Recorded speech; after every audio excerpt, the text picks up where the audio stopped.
नमस्कार. आरती गंगावणे गरकळ या यूट्यूब चॅनलमध्ये तुमचे सहर्ष स्वागत आहे. आज मी सादर करीत आहे लेखिका सुधा मूर्ती यांच्या वाईज अँड अदरवाईज या पुस्तकातील कथा क्रमांक 7 Bharat worst of both worlds. सोमवार म्हणजे आठवड्याचा पहिलाच दिवस आणि आमच्या ऑफिसातील कमालीच्या धावपळीचा दिवस.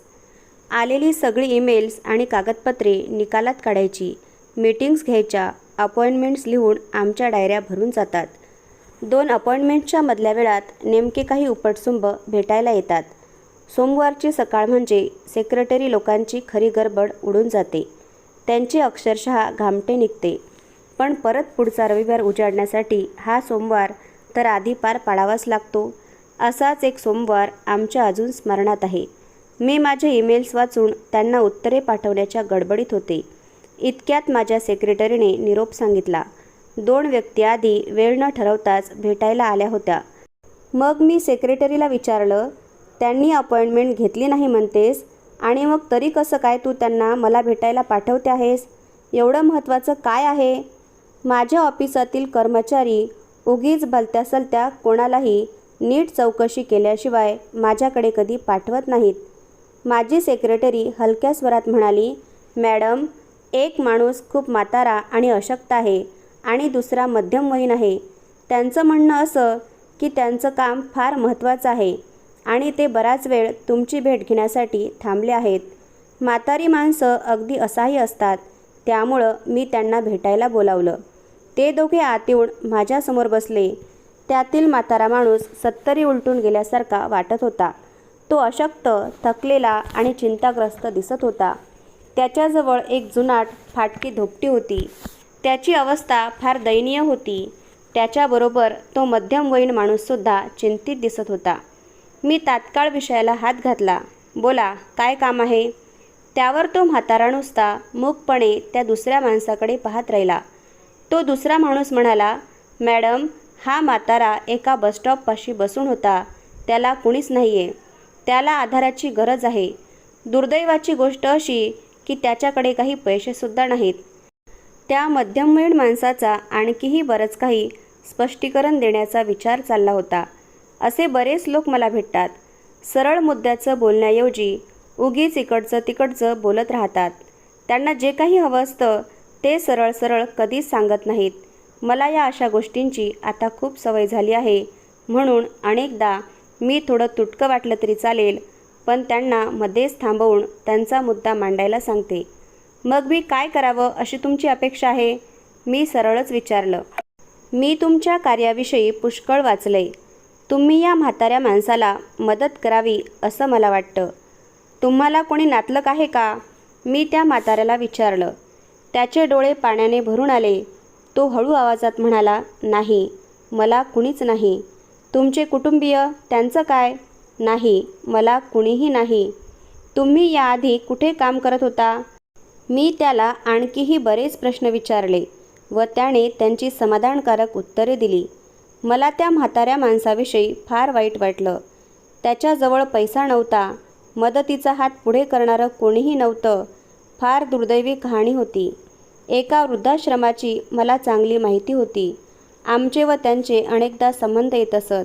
मी त्यांना लगेच फोन केला व एका म्हाताऱ्या माणसाला काही काळासाठी तेथे पाठवत असल्याचं सांगितलं.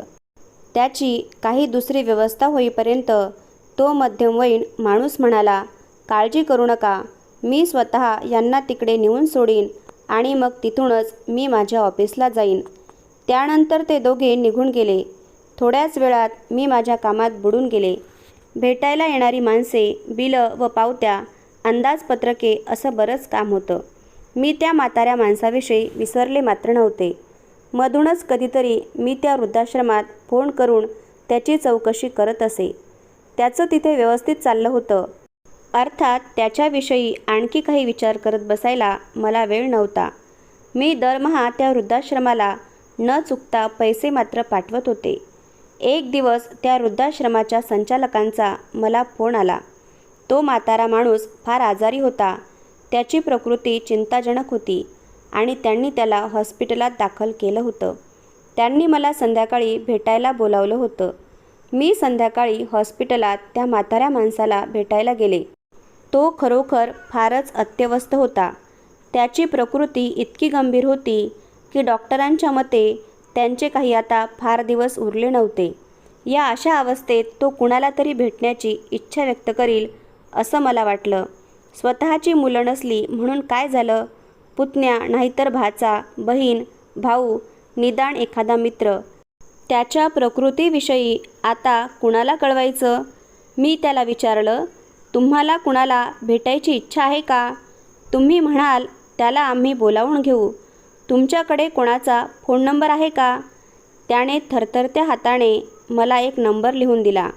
आम्ही त्या नंबरावर फोन केला आणि तो म्हातारा माणूस फार गंभीररित्या आजारी असल्याचं त्या फोनवरील माणसाला सांगितलं. काही वेळानंतर कोणीतरी माणूस त्याला भेटायला आला. त्याच्या चेहऱ्यावर चिंता स्पष्ट दिसत होती. तो येता क्षणीच तडक त्या म्हाताऱ्या माणसाला भेटायला गेला. मी या दुसऱ्या माणसाला नक्कीच कुठेतरी पाहिलं होतं. मी स्मरणशक्तीला खूप ताण देण्याचा प्रयत्न केला, पण व्यर्थ. त्या म्हाताऱ्या माणसाला भेटायला आलेला माणूस आपल्याला ओळखीचा का वाटतोय ते काही केल्या लक्षात येईना. कदाचित मला प्रवासात भेटलेल्या एखाद्या माणसासारखा तो दिसत असावा. थोड्याच वेळात डॉक्टर बाहेर आले. त्यांच्याकडून कळलं त्या म्हाताऱ्या माणसाचा अंत झाला होता. मला फार वाईट वाटलं. माझी त्याच्याशी काही ओळख नव्हती, त्याच्याशी काही संबंध नव्हता, पण तरीही मला फार वाईट वाटलं. थोड्याच वेळात त्या म्हाताऱ्या माणसाला भेटायला आलेला माणूस बाहेर आला. त्याच्या डोळ्यात अश्रू होते. तो न बोलता तेथील बाकावर बसला. ती जागा फार सुनसान होती. मनावर उगीचच दडपण येत होतं. आश्रमाचे संचालक, तो माणूस आणि मी त्या वेटिंग रूममध्ये बराच वेळ बसून होतो. सगळे उपचार पूर्ण होण्यास खूप वेळ लागणार होता. त्या अपरिचिताने विचारलं, त्यांच्याजवळची बॅग कुठे आहे? कुठली बॅग? ते अनाथाश्रमात येताना एक जुनी बॅग घेऊन आले होते, तो म्हणाला. मी चमकले. त्या म्हाताऱ्या माणसाकडे एक बॅग होती हे या अपरिचिताला कसं माहीत? मी पिऊनला आश्रमात पाठवून ती बॅग मागवून घेतली. ती बॅग दिसताच तो अपरिचित ती उघडण्यासाठी पुढे सरसावला, पण मी त्याला तसं करू दिलं नाही. तुम्ही तुमची स्वतःची ओळख आधी पटवा, त्याशिवाय तुम्हाला ती बॅग उघडता येणार नाही. तुम्ही त्यांचे कोण? या बॅगेविषयी तुम्हाला कशी काय माहिती? मी असे प्रश्न विचारताच तो फार अस्वस्थ झाला. एका स्त्रीने आपल्याला असे प्रश्न विचारलेले कदाचित त्याला आवडले नसावेत. भारतात जर एखाद्या स्त्रीने पुरुषाला अडचणीत आणणारे प्रश्न विचारले तर ते त्याला आवडत नाही. पुरुषांनी काहीही केलं तरी त्याबद्दल त्यांना जाब न विचारणाऱ्या स्त्रियाच त्यांना आवडतात. नशिबाने हे चित्र आता हळूहळू पालटत चाललं आहे. त्यांना या वृद्धाश्रमात मीच सोडून गेलो होतो, तो माणूस म्हणाला. तुम्ही कोण आहात? आता माझी उत्सुकता वाढली होती. मी त्यांचा मुलगा. मला ते ऐकून किती धक्का बसला असेल याची कल्पना कोणालाही सहज करता येईल. आता मला नीट आठवलं. एका सोमवारी सकाळी हाच माणूस त्या म्हाताऱ्या माणसाला घेऊन माझ्या ऑफिसात आला होता व हे गृहस्थ आपल्याला बस स्टॉपवर भेटल्याची थाप त्याने मारली होती. मी फार संतापले. तुम्ही त्यावेळी माझ्याशी खोटं का बोललात? मी रागानं विचारलं. त्याच्याकडे सांगण्यासाठी कहाणी तयार होतीच. काय सांगू? माझ्या घरी खूप अडचणी आहेत, तो म्हणाला. माझ्या पत्नीला माझे वडील आवडत नसत. तिनं मला सरळच सांगितलं, एक मी तरी नाही तर तुमचे वडील तरी. तुम्ही आमच्यापैकी एकाला निवडा. त्यावेळीच मी तुमच्या या फाउंडेशनबद्दल वाचलं. मला वाटलं काही पैसे खर्च न करताच आमचा प्रश्न सुटून जाईल. त्यानं नंतर असंही कबूल केलं की त्याचं राहतं घर त्याच्या पत्नीच्या मालकीचं होतं, त्यामुळे त्याच्यापुढे दुसरा काही पर्यायच नव्हता. हे ऐकून मला राग आला, चीड आली की मी नुसती अस्वस्थ झाले तेच मला समजेना. वा, तुमचा प्रश्न सोडवण्याची काही पद्धत, मी म्हणाले. आम्ही अनाथांना मदत करतो हे खरं आहे, पण स्वतःची मुलंबाळं असलेल्या अनाथांना नव्हे. यथावकाश ती बॅग उघडण्यात आली. त्यात जुन्या कपड्यांचे 3 जोड होते, काही औषधं होती आणि एक बँकेचे पासबुकही होते. मी ते पासबुक उघडलं आणि अक्षरशः हतबुद्ध झाले. त्या म्हाताऱ्या माणसाच्या बचत खात्यात 1 लाखांहून जास्त रक्कम जमा होती. त्या खात्यावर वारसाच्या नामनिर्देशनाची सोय होती व त्या वृद्ध माणसाने वारस म्हणून आपल्या मुलाचे नाव लिहिलेले होते. ज्या मुलाने त्याला घरातून आणून वृद्धाश्रमात टाकून दिले होते त्याच मुलाचे आपल्या वडिलांना वृद्धाश्रमात ठेवून घेण्यात यावे म्हणून याच मुलाने खुशाल त्यांना निराधार असहाय्य म्हणून घोषित केले होते. आणि आता तोच मुलगा आपल्या वडिलांच्या पैशावर हक्क सांगायला आला होता. आणि त्या वृद्ध माणसाचं तरी काय, आपल्या मुलाने आपला सांभाळ केला नाही, आपण निराश्रित निराधार आहोत असं त्याने आपल्याकडून खोटं वदवून घेतलं आणि तरीही आपल्यानंतर आपला पैसा त्या मुलाला मिळावा अशी त्या म्हाताऱ्याची इच्छा होती. ज्या वृद्धाश्रमाने आपल्या आयुष्याच्या अखेरच्या दिवसात आपल्याला सहारा दिला त्या आश्रमाला ती रक्कम देणगी म्हणून द्यावी असं त्याच्या मनातसुद्धा आलं नाही. पाश्चात्य देशांमध्ये जेव्हा वृद्ध लोकांना आश्रमात किंवा हॉस्पिटलमध्ये मृत्यू येतो तेव्हा त्यांनी आपली संपत्ती मृत्यूनंतर ज्या वृद्धाश्रमाला नाही तर हॉस्पिटलला दान करावी असं मृत्यूपत्रात आधीच नमूद केलेलं असतं.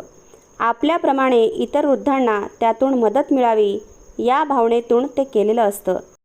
ते आपली संपत्ती आपल्या मुलांच्या नावे नाही सोडून जात आणि मुलंही तशी अपेक्षा ठेवत नाहीत. पण आपल्या भारतात पौरात्य व पाश्चात्य जगांमधील जेवढं म्हणून काय वाईट आहे तेवढंच नेमकं आपण घेतलं आहे.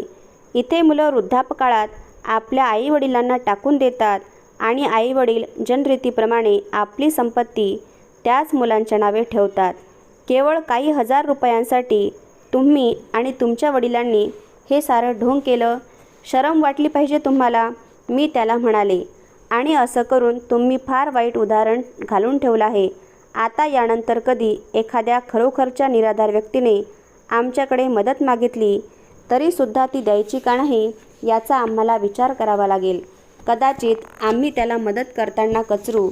तुमच्यासारख्या लोकांची आठवण आम्ही कधीच विसरणार नाही. माझे हे शब्द ऐकून त्याने शरमेने मान खाली घातली. धन्यवाद. पुढील भाग पुढच्या व्हिडिओमध्ये.